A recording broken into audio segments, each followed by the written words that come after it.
Listen, I know all about trying to save a little bit of money by trying to reuse things, okay? You know things are grim when you're down to reusing things like toilet paper.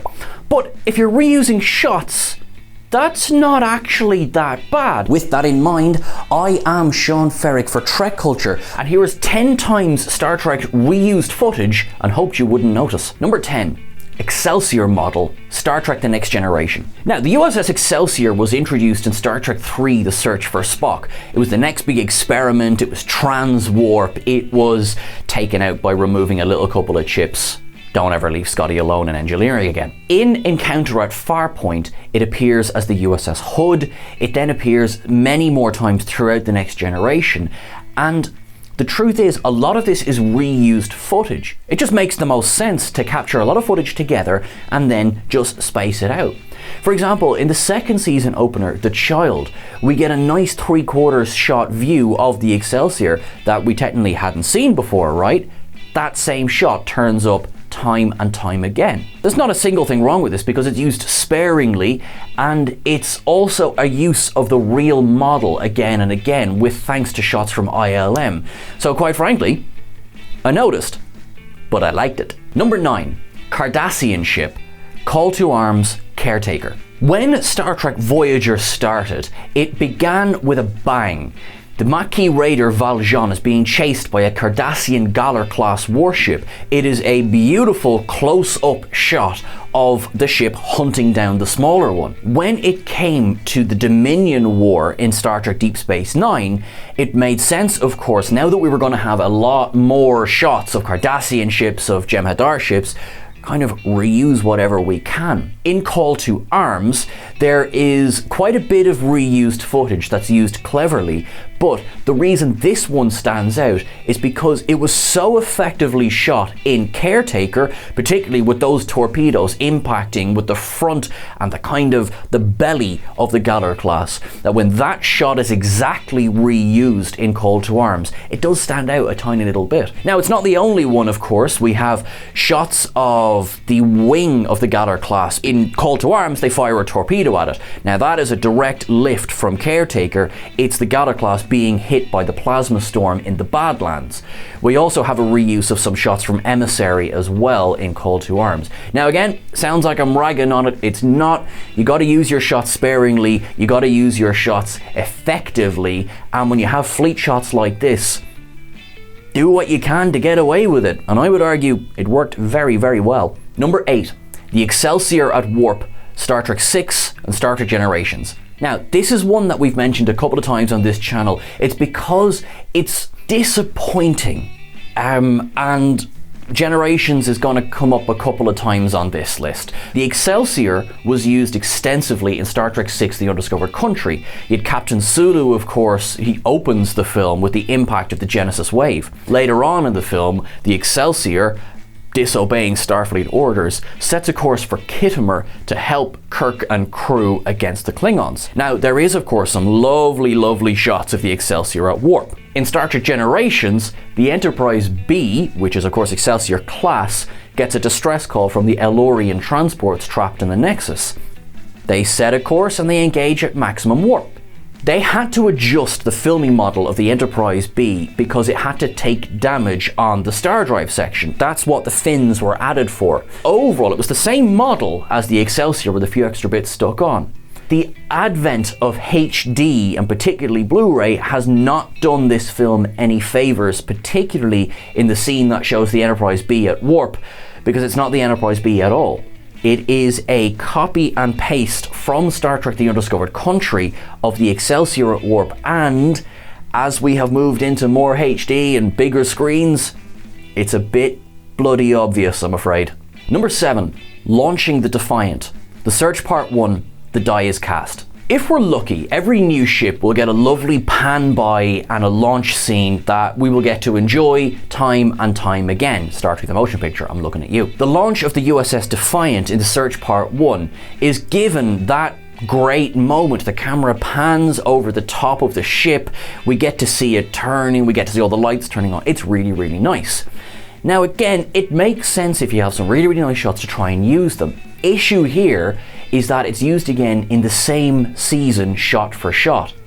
The die is cast, although it comes at the end of season 3-ish, does use this launch scene in pretty much an identical pattern to the Search Part 1, which means that in the age of binging, that really stands out a little bit. Now, I'm not complaining for getting a lovely shot of the Defiant, God, far be it. The only thing is that, maybe just give us a couple of different angles or something like that. Number 6, Enterprise A reveal, Star Trek IV The Voyage Home, Star Trek V The Final Frontier. Listen, this is probably one of the least of Star Trek V's issues. The end of Star Trek The Voyage Home has what is, for me, one of the most stirring moments in the Star Trek movie franchise, and that is where Kirk and crew are on board a shuttle, they pan up over the saucer section of the Excelsior, then still NX-2000, and get that glorious reveal of the Enterprise A, which is the refit Constitution class that had been the USS Yorktown, confirmed off screen. Great scene, lovely, stands in the memory forever. So the fact that it's used as the first shot of the Enterprise A in Star Trek V is really a little bit frustrating. It's like, oh guys, come on, we've already seen this. Again, I know Star Trek V has many issues, and we do get some nice shots of the Enterprise A in 5, but this was such an annoying reuse of footage. It was like, guys, come on, you could have done better. Number 5, Bird of Prey flying toward the sun, Star Trek IV The Voyage Home, Redemption Part 2. Now, the Bird of Prey will turn up again on this list, but here, I feel it's actually very effective reuse of footage. In Star Trek IV The Voyage Home, we have Kirk and crew on their kidnapped Klingon Bird of Prey. They go into time warp by flying around the sun. It's a great scene, it's lots of fun. There's also some really nice close-up shots of the Bird of Prey, which was then still a fairly new ship in the canon. We got some lovely shots in Star Trek 3, but this was really some of the sexier shots of the Klingon ship. So it is one of those shots that sticks in the mind. Fast forward to the start of season 5 of Star Trek The Next Generation, and the opening shot is that fly toward the sun. Now, it's reused very cleverly, because instead of it just being the Bird of Prey going into time warp again, it's actually they're mid-battle. There's more Klingon ships attacking this one because we have, of course, kicked off into the Klingon Civil War. It's clever and effective because of two things. One is that the actual filming style of The Next Generation was very different from what was done in Star Trek 4. So this shot actually looks quite different from a lot of the other shots in The Next Generation, which means it stands out a little bit. But because it's the first shot we see of season 5, it stands out in all the right ways. It starts with a bang, and it's a great way to hook the audience in to what turned out to be a very action-packed episode. Number 4, Topside Assault on the Defiant, The Search Part 1, Call to Arms. Now again, we love Call to Arms. We do forgive it for reusing footage for all the reasons I said in the previous entry. This shot shows the Jem'Hadar attacking the Defiant from above. In The Search Part 1, it was upsetting to see that this cool new Starfleet warship was effectively taken down so easily by the Jem'Hadar. This was, of course, to further the threat that they faced. I mean, we had previously seen them take out a Galaxy-class ship fairly easily, so what hope did the Defiant have? Now, throughout seasons 3, 4, and 5, we had seen the Defiant survive quite a bit of assault. So when that exact shot is used once again in Call to Arms, it's concerning, but the Defiant survives. So it's kind of a play on this footage as well. And of course, the arrival of Martok and the Rotarans certainly helps this scene as well. It just stands out because, quite frankly, it's such a cool, bloody shot of the ship with some very, very heavy fire on board, but it does stand out. It is quite noticeable. Number 3, numerous shots, What You Leave Behind. I'm going to sound like I'm going to be quite harsh on this one for a second, but I appreciate that there was a lot to do in the last episode of Deep Space Nine. Now, there was a lot of reused footage in this episode. It's frustrating because instead of giving us what was or could have been an effective battle at the end of the Dominion War, we get what is effectively a best of some of the battles that we've seen already. Another is the reuse of footage from Star Trek Generations. Again, this is seen when some of the Klingon ships are destroyed and we get what is the interior shots of the bird of prey being destroyed in Generations, with that poor Klingon bloke flying through the corridor. We also have as well, and this one for me is probably the most unforgivable, is that there is a destruction of a Cardassian ship. Now, there's a shot to inside, and we see a Cardassian running away, covering their face with their hands as the bulkheads explode. That shot is from the immediate preceding episode, The Dogs of War. That Cardassian is Garak. There's no reason whatsoever for him to be on a Cardassian ship as it's exploding. It was a case of reshowing it way too soon. So unfortunately, while I love What You Leave Behind as an episode, I think it's a really good conclusion to Star Trek Deep Space Nine, the reused footage really does stand out in this episode.